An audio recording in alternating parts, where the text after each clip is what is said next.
Hey everybody, this is Alex Merced from alexmerced.com, and my voice might sound a little hoarse because I literally just woke up, but, thoughts in the head and words to say, so I figured I'd say them.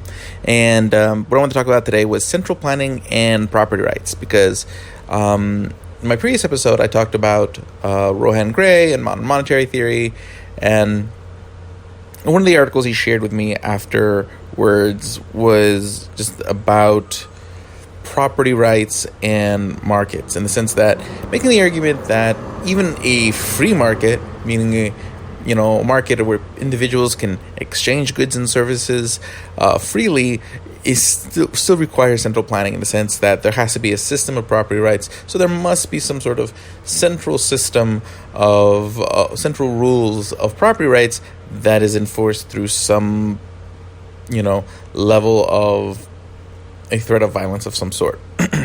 Argument being, and the point of that argument being is that, you can't, the argument being that you shouldn't just inherently have sort of a jerk instinct against central planning because it's necessary. Now, I do want to push back on that a little bit, because let's take a look at trade and exchange. Yes, right now, if you within one nation or within sort of one political unit, typically there is sort of rules regarding property rights. There's rules regarding exchange that are generally enforced traditionally through a threat of violence, in the sense that you break the rules, you will get arrested. Break the rules, you will have to pay fees, and with the threat of arrest, etc. But when you start getting to sort of exchange between political units, the enforcement gets a lot different. Okay, when you start talking about you're trading with one country or another, you start having you have different sets of rules of property rights. So, and then this is kind of where I'm going, in the sense that the rules regarding property rights in one country versus another are different, yet we're still able to trade with each other. Okay, and oftentimes maybe a new set of rules helps facilitate the trade between nations, even with different sets of property rights rules, but they are oftentimes maybe determined through different entities. Okay, so different trade agreements might be enforced by different entities outside of the nations themselves. It might be an entity they agree upon, but again, it becomes a lot more diverse, a lot more decentralized in a sense. It's no longer just one nation saying this is the rules. And even between states, here in the United States, from state to state, you have different rules regarding what taxes are, what kind of business is allowed, claims on, trademarks and things like this are slightly different. Yet we're still able to do business between states. And yes, there are rules that handle trade between states, and particularly in the U.S., they're probably going to be enforced federally through the Interstate Commerce Clause. But the point is, you can have diverse sets of rules. Right now, we have them geographically, but there's nothing inherent about it having to be geographical. You can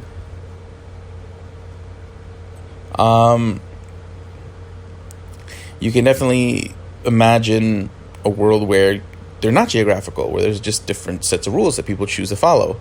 Now, of course, whatever sets of rules people decide to follow, someone had to create them. So yes, there is some sort of central planner, but it isn't inherently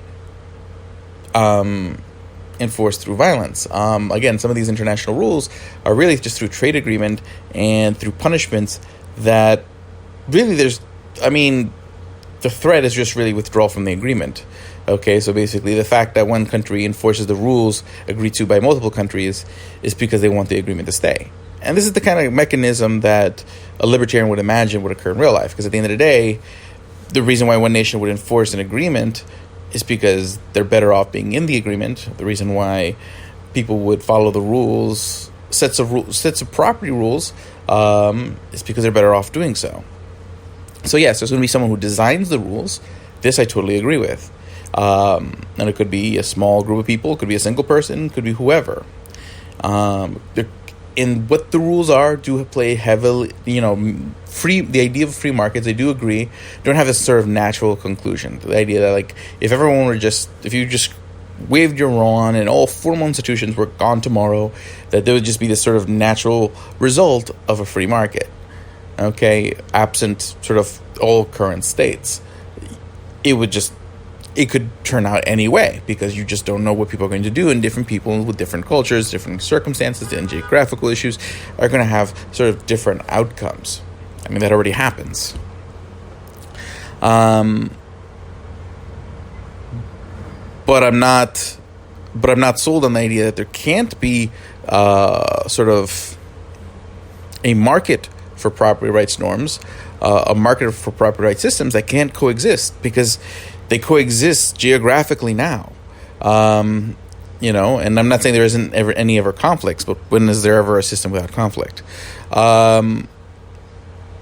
So that is sort of my deal there, in the sense that, yes, someone has to plan or create a system of property rights, but we do have competing systems of property rights that exist now, geographically, and people are still able to do business across competing systems of property rights. People still try to figure out ways, because they're not just because they're being forced to by some state, but because it's a good idea and there's incentive to do so, because you're economically better off to do so.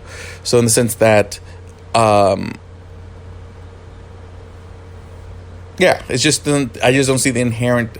I do think technology has made it more possible to have more decentralized systems, and I do grant that, let's say, and generally just sort of my general worldview thrust is that the development of technology, the development of sort of more open communication, these things are enabling just more empowerment or more distributed power among people, which is why it's always good to have technological innovation, sort of open communication, and push for that, because it does distribute power more evenly among people politically. And I don't mean just through like elections. I think elections aren't necessarily the greatest way to be distributing power among people, but through their ability to just act, whether it's to be able to speak on the issues of the day, being able to purchase and interact with who they want when they want. These are the kind of things that really help sort of distribute and diffuse concentrations of power that can be abused, and create checks on greater powers that may exist at any point in time. But yeah, so agreed that someone has to design systems, and the designs of systems have to have implications, okay? So in the sense that, well, as a libertarian, I don't think the answer should just be, well, something should not just exist, okay? I think things should exist. Rules do need to exist. I'm just skeptical about sort of who creates the rules, how the rules need to be enforced, and whether multiple systems of rules can coexist. Okay, I do think there's plenty of rules that we follow. They're enforced in many levels that are created by non-state entities that can have, and I mean, a lot of this you can kind of see through insurance companies. And I know insurance companies can be a very controversial example in today's world, because a lot of insurance companies engage in a lot of bad behavior because of partnerships with the state, blah, blah, blah. So they have a lot of protections that allow them to do a lot of bad practices. But to the extent that they don't, in areas where you see a lot less of that, you do see insurance companies creating rules that make sense on their policyholders, which, kind of imagine like you have a proper insurance on your home and they require you to replace your roof because that's a safety issue and they don't have to pay out from your house falling apart, and you want to keep the insurance contract, so you engage in it. There's no threat of violence. It's just a contract. There's an arrangement you want to keep.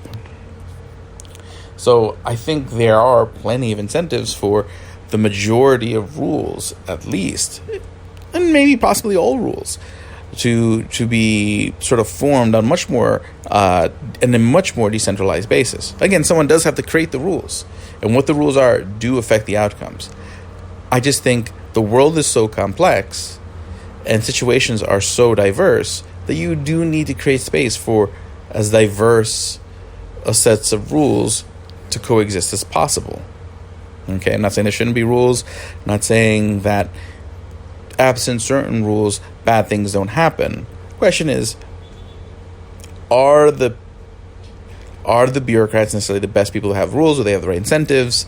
Do they have the right knowledge to create the rules? For example, no one has a full picture. Okay, for example, you'll meet a lot of economists who don't know a lot about finance because they know a lot about economic theory and reading statistics, but they don't know a lot about finance, so not having a deeper understanding of sort of financial mechanisms and financial industry practices can sometimes hide some of the picture, and vice versa. You might be people in finance who don't understand economics, they understand the markets work, so they look at the world through that lens, and you can sit there and say, hey, we're going to have a group of these people.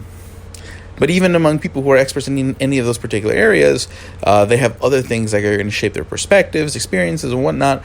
You're never going to sit there and have a perfect group of experts that really tell you the full story. And then again, even within, let's say, the financial industry, things can get very diverse, whether you're sort of like a medium size, like a boutique investment bank or a large clearinghouse or whatever, and sort of how these different rules impact you. Okay, I've seen it firsthand having worked in finance, how, oftentimes the rules impact the smaller firms much worse, creating more power for the big firms. So I'm just kind of meandering at this point. But to recap, yes, rules do need to exist. I don't think as a libertarian, the argument really is that there should be no rules. To me, the libertarian argument is who creates the rules, whether they can be more than one set of rules, who chooses what rules they're going to follow, by what mechanisms, whatnot. And generally, as a libertarian, this gets more philosophical, just sort of, is that it should be as rooted away from the use of violence as a mechanism as possible. And I do think there are practical reasons for doing so, other than just I don't like violence. I do think the way we set our rules up sends a message to people on how to behave. It sets expectations. And I think you see this in sort of, if you create rules that say, don't do this, okay, oftentimes you're setting an expectation that you will do this. And it can oftentimes have that. Imagine you have kids and you tell them, you start creating rules for every little thing without it really ever having a reason to make the rule. You just make the rules because you're anticipating that they're going to do X, Y, and Z. Sometimes you create the situation where they do X, Y, and Z because you've challenged them. And something about humans is they like to be challenged.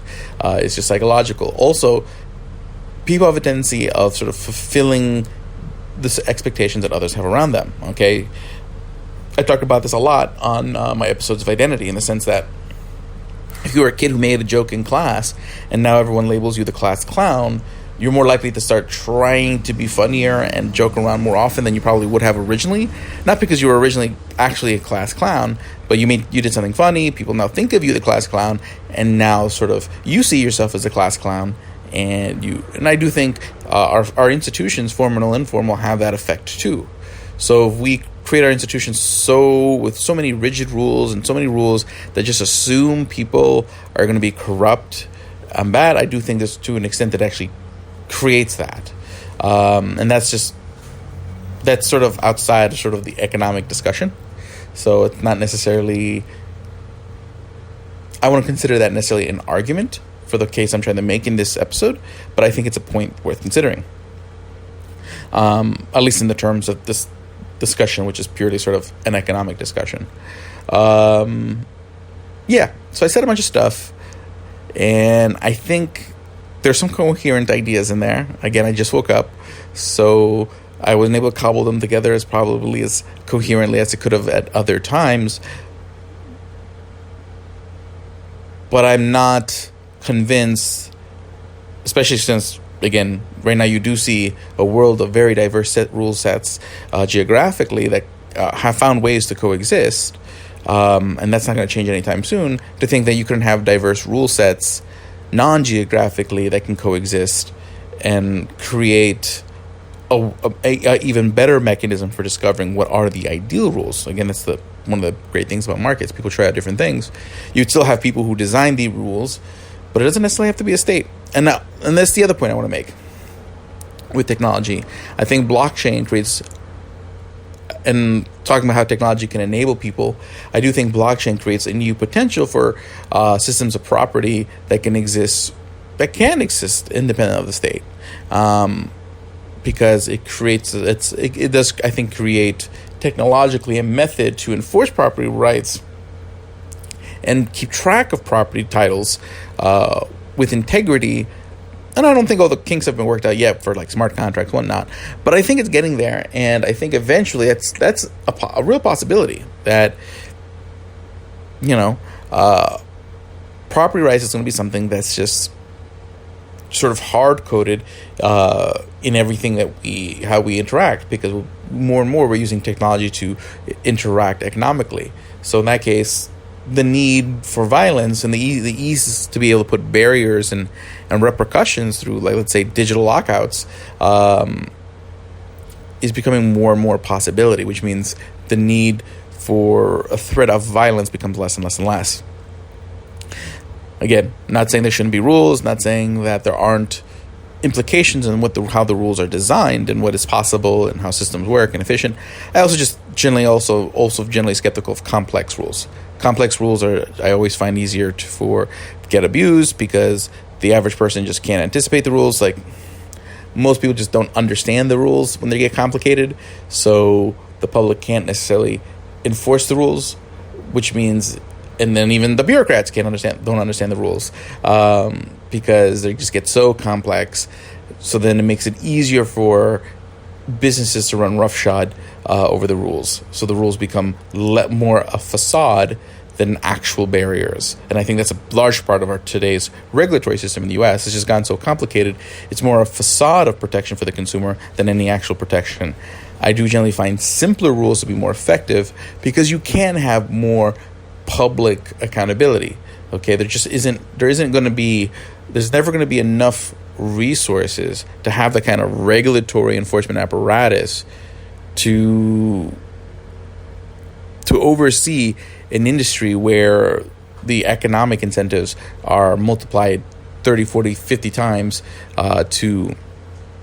This is just, there'll always be that asymmetry. And to equalize the resources available to sort of the regulatory apparatus versus the industry that it has, to me, just seems like getting there would be, the costs would far outweigh the benefit. Whether it's because of the costs economically, or just the costs of just of locked up resources, when you could probably have a much simpler rule set that can achieve the same thing. Okay, and then again, you can have rule sets, and oftentimes rule sets will arise within industries within themselves in different ways. I've done other episodes where I've talked about deregulation and free market regulation, in the sense that not that just free markets regulate themselves because consumers take action, but just institutions arise to create checks and balances because there's a demand for them, and that's just going to happen. Whether it is agencies that create certifications, insurance companies with certain requirements, et cetera, et cetera, et cetera. So the fact that rules will always exist. Regulations, it's not about whether there should be regulations or not, but again, who creates them, how are they enforced, what ground do they cover, et cetera, et cetera, et cetera. So those are my thoughts. Have a great day. Enjoy. My name's Alex Merced from alexmerced.com.